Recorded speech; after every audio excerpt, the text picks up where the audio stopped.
নমস্কার বন্ধুরা, তনুশ্রী হোমস কিচেনে আপনাদের সবাইকে স্বাগত। আজ আপনাদের সাথে শেয়ার করব ঘ্যাটকোল পাতার বড়া।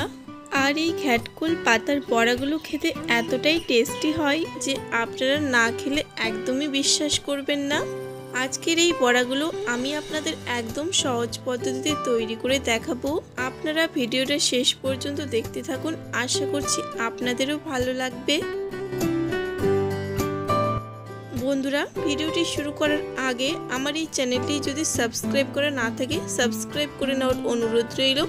তার সাথে পাশে থাকা বেল আইকনটিও প্রেস করে নেবেন, যাতে আমার চ্যানেলে আসা প্রত্যেকটি ভিডিওর নোটিফিকেশন সবার আগে আপনাদের কাছে পৌঁছে যায়।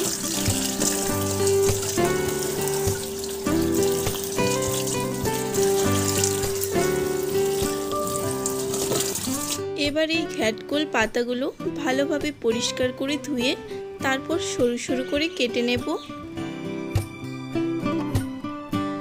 এখানে আমি পাতাগুলোকে এরকম একটু সরু সরু করে কেটে নিয়েছি। এবার এর মধ্যে দিয়ে দেব বেশ কিছুটা পেঁয়াজ কুচি।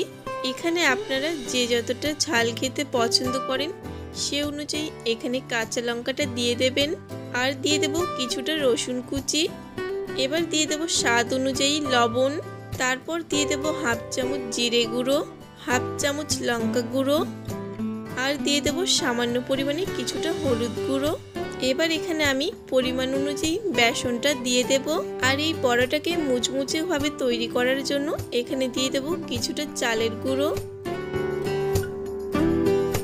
এবার একটু সময় নিয়ে এই সমস্ত উপকরণ একসঙ্গে ভালোভাবে মেখে নেব।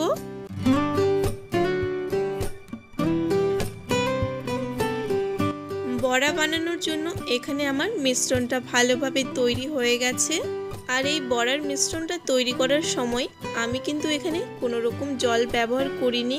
আর এই ঘ্যাটকোল পাতার বড়ার মিশ্রণটা কিন্তু ঠিক এরকমই একটু টাইট করেই তৈরি করে নিতে হবে।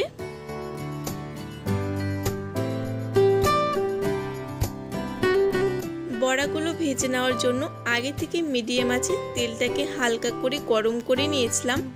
এবার এই গরম তেলের মধ্যে অল্প অল্প মিশ্রণ নিয়ে দিয়ে দেব।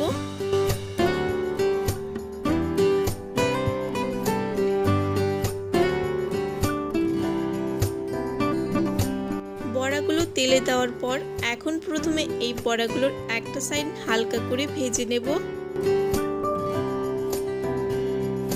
এখানে আমি বড়াগুলোর একটা সাইড হালকা করে ভেজে নিয়েছি।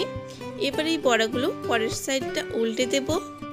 বন্ধুরা, আপনারাও একদিন বাড়িতে এইভাবে ঘ্যাটকোল পাতার বড়া বানিয়ে খেয়ে দেখবেন, আশা করছি আপনাদেরও ভালো লাগবে। আর খেয়ে আপনাদের কেমন লেগেছে কমেন্ট বক্সে জানাতে আমাকে একেবারে ভুলবেন না।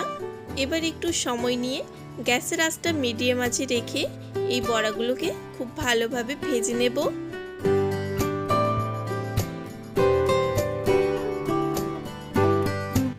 বড়াগুলো আমার খুব সুন্দরভাবে ভেজে নেওয়া হয়ে গেছে।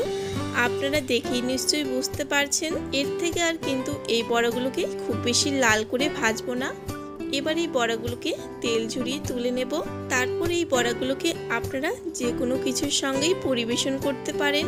বন্ধুরা, আজকের এই রেসিপিটি আপনাদের কেমন লেগেছে কমেন্ট বক্সে জানাতে আমাকে একেবারে ভুলবেন না। রেসিপিটি ভালো লাগলে একটা লাইক, কমেন্ট আর যতটা সম্ভব ভিডিওটি বন্ধুদের মাঝে শেয়ার করে দেবেন। আর এখনো পর্যন্ত আমার এই চ্যানেলটা সাবস্ক্রাইব করা না থাকলে সাবস্ক্রাইব করে নেওয়ার অনুরোধ রইল। ভিডিওটি শেষ পর্যন্ত দেখার জন্য সকলকে অসংখ্য ধন্যবাদ। সবাই ভালো থাকবেন, সুস্থ থাকবেন।